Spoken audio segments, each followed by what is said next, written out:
In this video, we're going to begin our conversation about workers' compensation.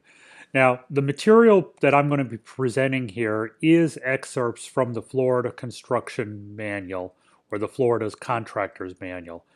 So if you do need a good reference, and it is a required reference for Florida construction contractors with their licensing, take a look at that manual.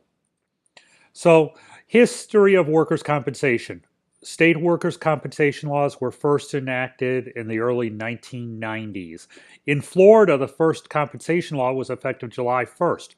Now, the intent of workers' compensation laws are to provide immediate and full payment of medical expenses and some coverage for loss of wage and rehabilitation benefits, regardless of whether or not there was any fault in causing the injury by employee or others.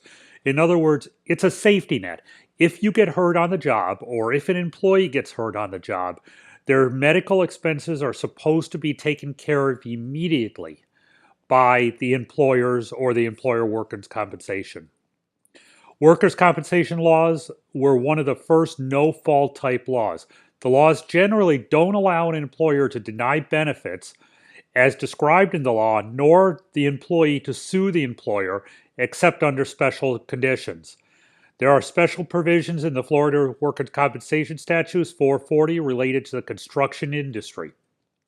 As a contractor, at a minimum, you must be able to determine when workers' compensation coverage is needed, how to select the appropriate coverage, and what to do before and after an employee is injured. The Florida's Workers' Compensation Act is applicable to an employer in the construction industry who employs one or more full or part-time employees. Sole proprietors, partners, corporate officers are also considered employees.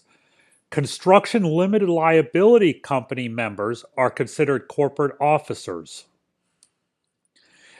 Every contractor or subcontractor must, as a condition to being able to receive a building permit, show proof that workers' compensation has been secured for all employees or provide a certificate of election to be exempt. Furthermore, contractors need to require subcontractors to provide proof of coverage or certificate of election to be exempt.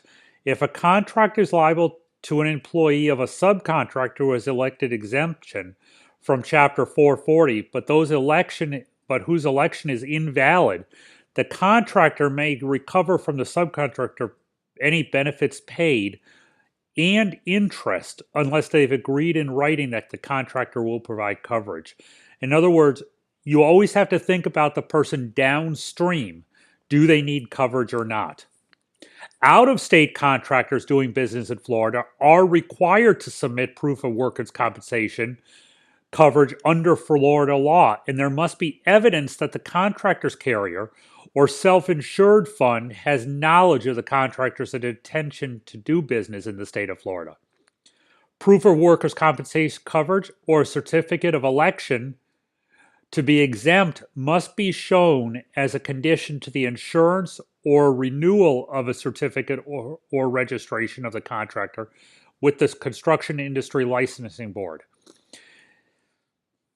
The construction industry is defined in Florida Statute 440.802, subsection 8, as construction industry means for-profit activities involving any building, clearing, filling, excavation, or substantial improvement in the size or use of any structure or the appearance of any land. However, construction does not mean a homeowner's act of construction or the result of construction upon his or her own premises, not intended to be sold, resold, or leased by the owner within 1 year after the commencement of construction.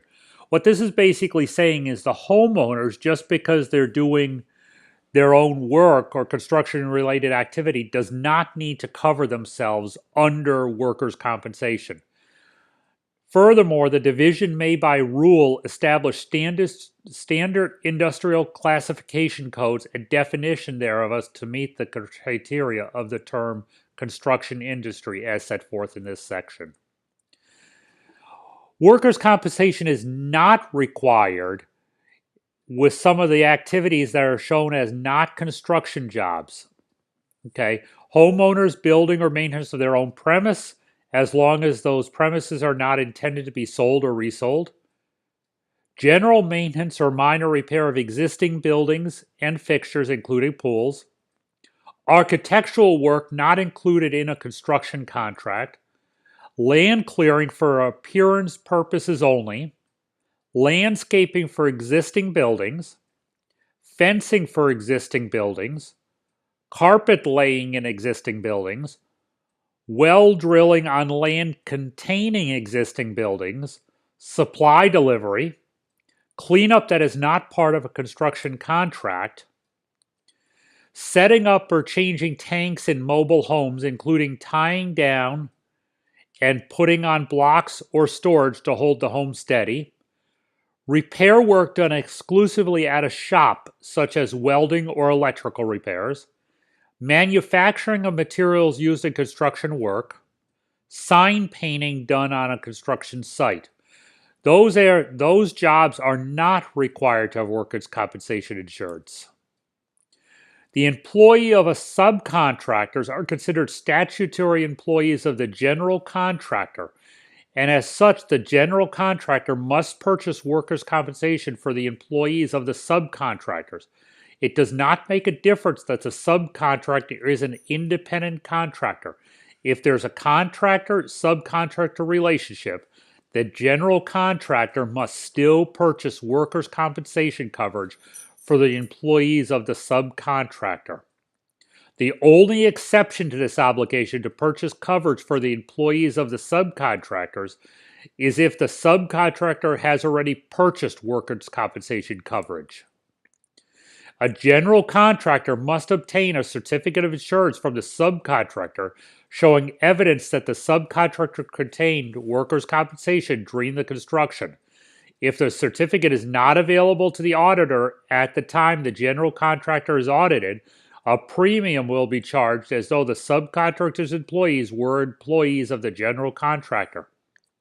There is no requirement to notify the general contractor if the subcontractor's policy is not renewed. Therefore, close attention should be given to ensuring there's coverage for each subcontractor, unless, of course, the general contractor wants to purchase this required coverage.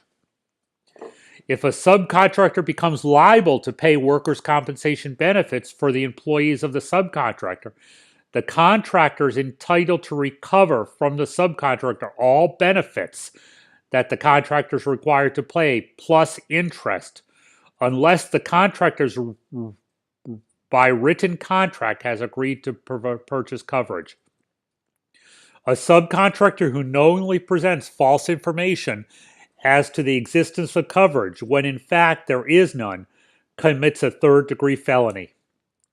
Generally, an employer is not responsible for procuring workers' compensation coverage for an independent contractor unless, of course, there's a contractor-subcontractor relationship. Any person who knowingly makes any false or misleading statements or representative, whether written or oral, required by Florida Statute 440.381 for the purpose of avoiding or diminishing the amount of payment of any workers' compensation premiums to a carrier or self-insurance fund commits a felony of a second degree. A sole proprietor or partner in a construction industry, regardless of whether or not he is an independent contractor, is considered to be an employee.